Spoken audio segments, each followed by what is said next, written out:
Thank you very much, Martin. And now, on the 10th anniversary of the establishment of the EU delegation in Wellington, it's my very great pleasure to ask Michalis, Rokas, the head of that delegation, to come to the rostrum. Thank you. Thank you. Do we have to?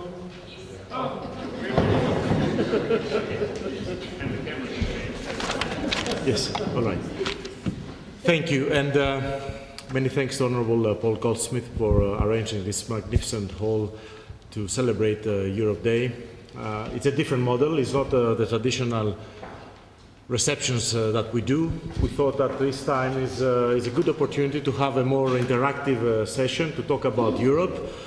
For once, not the FTA with New Zealand. Focus on Europe. And also, I'm very appreciative of NZIA and UCN, Martin, for helping us in organizing this event. I also like the slightly provocative title, United in Diversity. I'm pretty sure myself, but more importantly, the High Commissioner and the ambassadors present who will prove that we stick to united in the diversity of what we are going to say.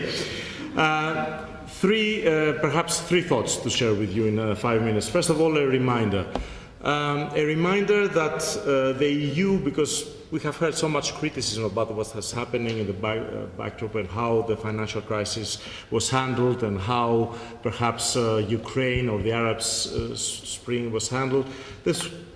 Europe attracts recently several critical comments and few positive echoes, especially here in New Zealand and in the press.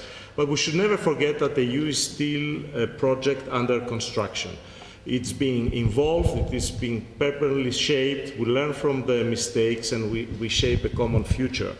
And that's why and I'll come to that, the European elections this year are very, very important. The European Union, it is a unique, as Professor Holland said, an unprecedented model of political and economic integration, and with the sovereignty sharing that it has never attempted in the past. So it is a complex,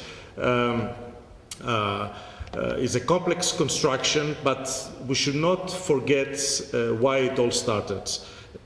No more wars in Europe, and we saw that the Yugoslav wars, but what is happening now in Ukraine still proves that this very first idea is dramatically pertinent, but enhanced prosperity for all in the European Union, which the financial crisis also proved us how pertinent it is.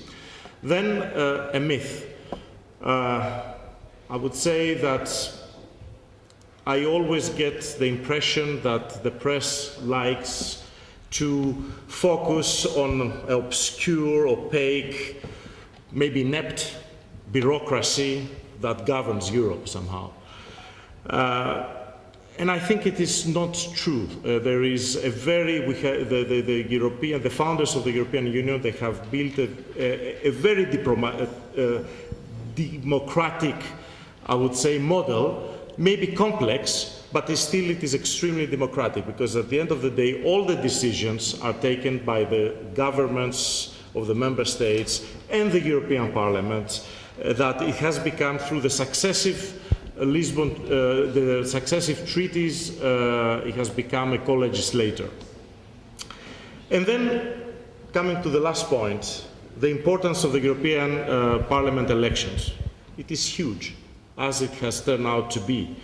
First of all, it has gained increased power, and the fact that the timing is at the shaky backdrop, recovering from the financial crisis, the events around our shores, it has translated into a surge of nationalistic, anti-European, some even racist movements. And I have to say that even though these groups and parties, they don't have anything in common, but they have one thing in common. They are European, and in a process of decision-making, they could block future decisions of Europe that are crucial to consolidate the European project. Why it is important, the European Parliament elections? Because also it will determine, with the shift of power and what will be the outcome of the elections, it will determine the future leaders of Europe and from which parties they are going to come, the selection that is going to happen around June and autumn this year. But they are the ones that they are going to show leadership, shape the way ahead and navigate through these rough seas that Europe has been going the recent years.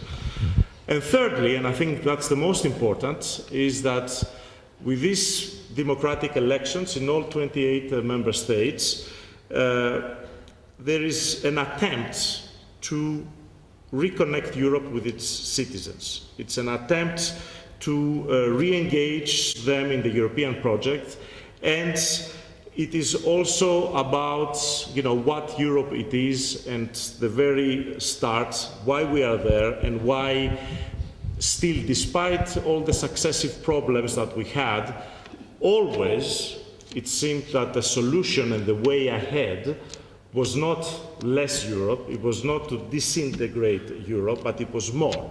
But it was not more in everything.